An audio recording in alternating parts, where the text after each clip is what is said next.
Bonjour, cher public. D'abord, je voudrais vous parler des enjeux de l'éducation. Un des enjeux est l'enseignement de l'anglais. La population est vraiment divisée sur l'idée d'instaurer plus de cours d'anglais, au moins au Québec. Le Parti libéral était pour l'idée d'instaurer plus de cours d'anglais. Il voulait instaurer en effet un cours obligatoire d'anglais intensif en sixième année. Le Parti québécois a freiné cette idée quand il était au pouvoir, jugeant que la population en sixième année était assez bilingue pour ce niveau, mais il a quand même laissé ce cours-là, mais il l'a laissé facultatif, puis seulement 12% des primaires l'ont adopté. Un autre enjeu est le coût de l'enseignement. Ça a été un gros débat au Québec, notamment durant la crise étudiante, où le gouvernement libéral voulait augmenter les prix, le coût à l'université de 1625 $ sur 5 ans.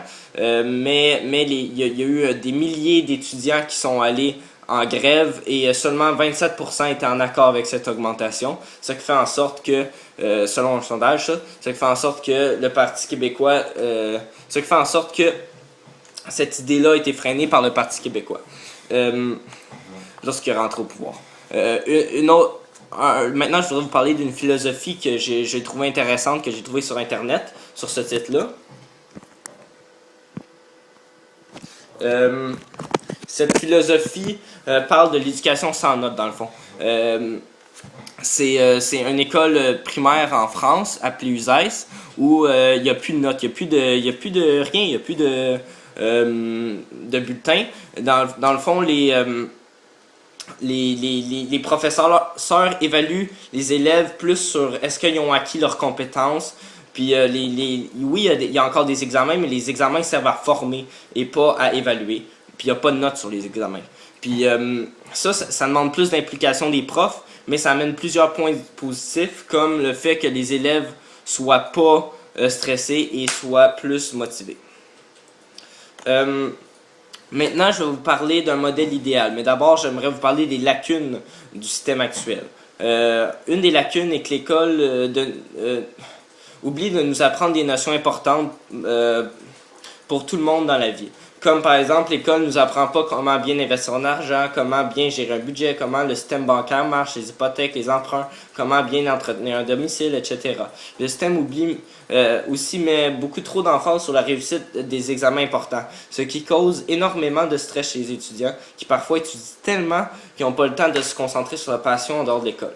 Il y a aussi beaucoup trop de notions inutiles à l'école qui, si on va pas dans un travail qui a besoin de ces notions-là, ça fait juste à nous bourrer le crâne, comme mettons, tu sais, si tu vas pas mathématicien, mais t'apprends plein de choses sur les mathématiques, mais ça sert à rien. Maintenant, je vais vous parler de mon modèle qui, dans le fond, améliore ces lacunes-là, qui les enlève. Un des points de mon modèle est qu'il n'y aurait pas d'examen final dans mon modèle. Il y aurait juste des petits examens de 5, 10, 15, 20 minutes. Chaque cours qui valerait pas pour beaucoup de pourcents, fait que ça mènerait pas beaucoup de stress et qui demanderait aucune étude parce que ça serait sur des matières qu'on a vues durant le cours même ou durant les 2 derniers cours. Fait que ça ne demanderait pas d'études à l'école puis les élèves seraient habitués à ces examens-là, fait qu'ils seraient pas stressés. Il y aurait aussi différents niveaux dans chaque matière, pas seulement dans maths, mais aussi, mettons, dans français. Dans français, il y aurait français plus, où on pourrait aller dans n'importe quel métier, même les métiers de français, mettons, auteur, avocat, tous les métiers qui demandent du français, ça permettrait d'y aller. Mais tu aurais le français de base qui empêcherait d'aller dans ces métiers-là, mais que tu peux aller dans n'importe quel autre métier, puis tu apprends juste comment bien écrire en français, mais pas d'analyser des textes, par exemple. Maintenant, un autre point de mon modèle est l'instauration d'un cours où il serait pas évalué, mais le cours, il porterait sur les affaires importantes de la vie, comme j'ai vu, comme je vous ai parlé tantôt. Ces affaires importantes de la vie-là, ça serait très utile pour ton futur, mais ça serait pas évalué, fait que ça mènerait pas plus de stress aux élèves.